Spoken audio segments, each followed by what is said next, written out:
All right, finals are coming up, and I know sets and matrices can feel like a huge hurdle, but don't worry, you've found the right place. Think of this as your master guide, the ultimate revision session that's going to help you absolutely conquer these topics. So let's jump right in. Yeah, I thought so. We're going to break all of this down into really simple, manageable chunks so you can walk into that exam feeling totally ready to go. So, here is our game plan. Think of it like a quest map for a video game. We'll start with the basic rules, meet the key players, learn the special moves, and then gear up to take on the final boss. If you stick with me, I promise you'll have a master cheat sheet by the end of all this. First up, we're heading to the tutorial level sets. Now, this is super important because everything we do later on with matrices kind of builds on these basic ideas of how we group things together.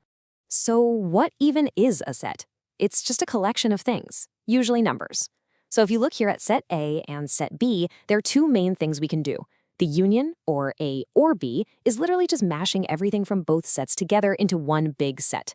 But the intersection, A and B, is only what they share. In this case, it's just the number 5. See? Super simple. Now, here are the golden rules. Most of them are pretty intuitive, right? Like the commutative law just means order doesn't matter. But you've got to pay close attention to De Morgan's law. This is the one that trips everyone up. When you see that little apostrophe, which just means everything not in the set, and you apply it to a whole group, look what happens. The sign inside totally flips. A union becomes an intersection. You got to remember that one. And this slide shows you the 3 key types of sets you'll run into. Disjoint sets, they have absolutely 0 in common. Equal sets have the exact same numbers inside. And then there's equivalent sets.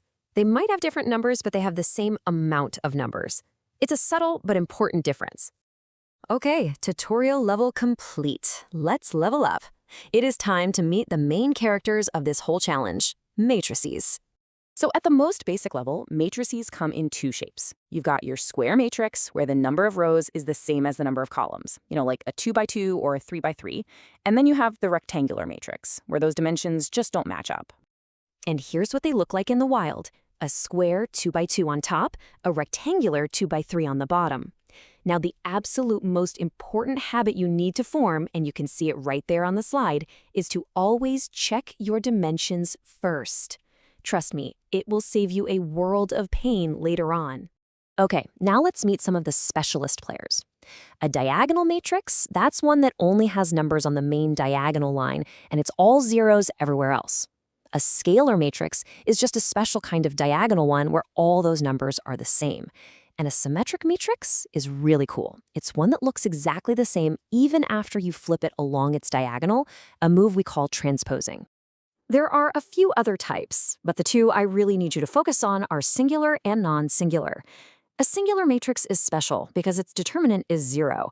Now, why does that matter? Well, it says it right there. You absolutely cannot find an inverse for it. This little fact is the key to the entire final boss fight, so burn that into your brain. Okay, you've met all the players. Now it's time for the first real challenge, learning their core moves. Let's talk matrix multiplication. Here it is, the number 1 non-negotiable, absolute golden rule. To multiply 2 matrices, the number of columns in that first one must be the same as the number of rows in the second one. If they don't match, you just can't do it.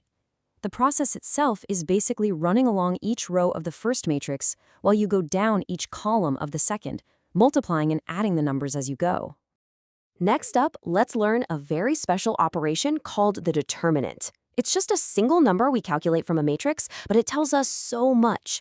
You can think of it as a crucial skill you have to unlock before you can even think about taking on that final boss. So, for a simple 2 by 2 matrix, finding the determinant is a piece of cake. You just cross-multiply the diagonals and then subtract. So for this one, it's 2 times 5 minus 4 times 3. That gets us -2.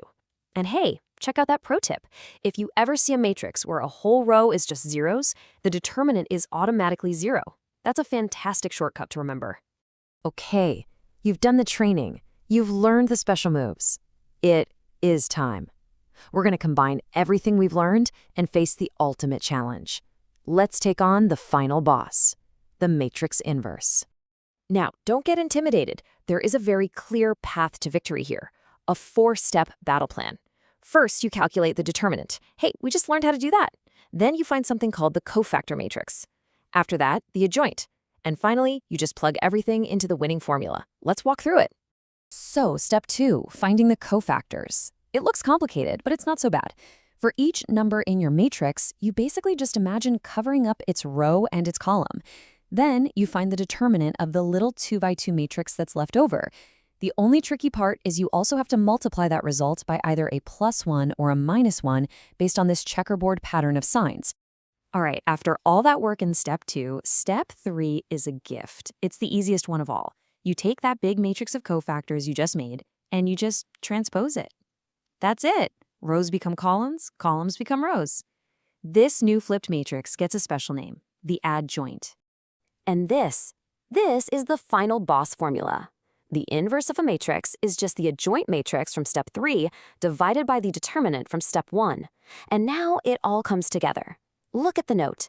If that determinant is 0, you're trying to divide by 0. You can't do it. It's impossible. Game over. That is exactly why a singular matrix has no inverse. It all connects. And just like that, you've done it.